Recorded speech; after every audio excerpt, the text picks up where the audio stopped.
this notion of trust had become incredibly important, not only in journalism, but in general in society. And that's due to a very simple fact that today everybody lies. Presidents of the biggest country in the world, they go on a TV, they look you straight in the eye and they lie. Journalists lie, doctors lie. In general, people do not trust other people anymore. And then comes the news picture. As direct as possible link with what had happened and you reading the news. You cannot retell the picture. I cannot compose a picture out of the statements and testimonies of people who witnessed it, as the other journalists can. So that's why I think the role of the photojournalism today might actually be more important than before.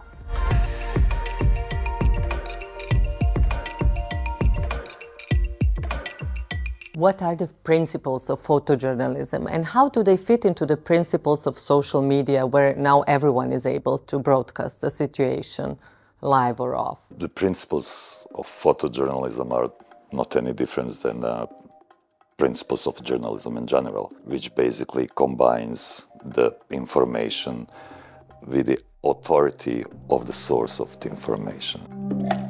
What makes a good news image? The production value of that image, also the way it is presented, but also the value of that multiplied by how much we trust the source. So if you trust the source very little, then you're basically multiplying that value with nothing.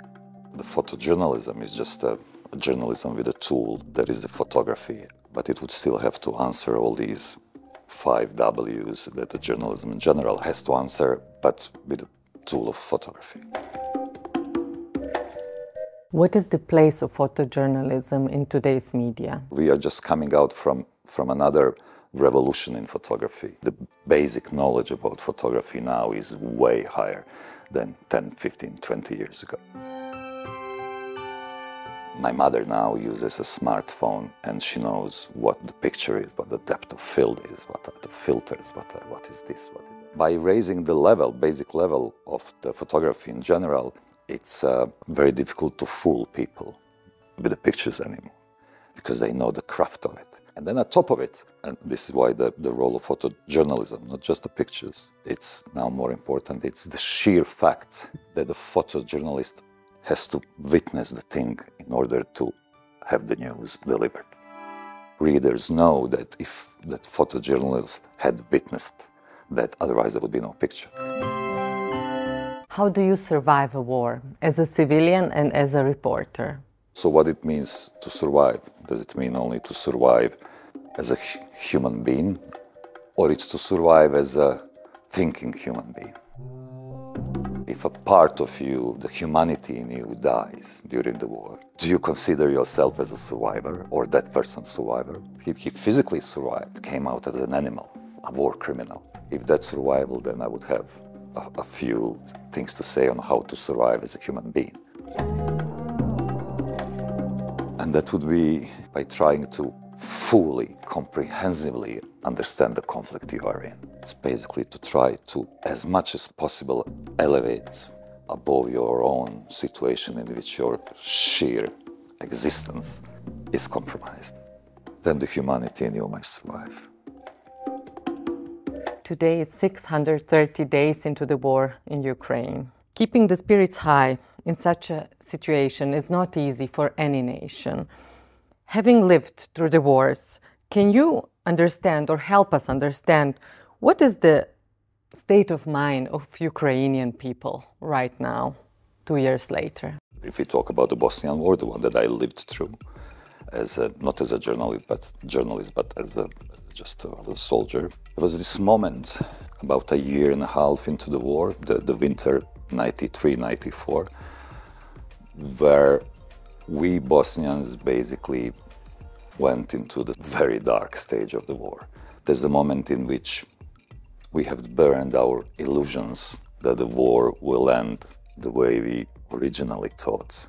The romantic period, the romanticization of what's going on, it's over. And fatigue and the depression kicks in. Now we know that the offensive we were all waiting, it's not going to liberate Crimea, Donbass, but the worst thing, the worst fact, then that could be that we are not aware of it, you know. And this is this a year and a half phenomenon. In this forgetful world, how can the experiences of war be transformed into learning about peace? In many different ways. And it's just up to us, do we want to look at the past and learn from it? I don't report that much anymore, but I teach and I run the foundation that it's called WARM, which stands for a War, Art, Reporting and Memory. Basically it deals with the art, reporting and memory related to the recent conflicts. And the main reason for it is exactly what you just mentioned, is how to build the peace with the experience we have from the wars. About the wars we learn from the authorities, but there's a lot to be known about war that falls in between these pots that hold our history that are owned by the authorities. So for example, our foundation, WARM, offers basically the platform in which we can unload the knowledge and experience of the past wars that is slightly different, more based on individual sovereignty of the thought, not a collective, but individual. A platform in which that can be gathered and then hopefully analyzed in order that we understand the conflicts a bit better.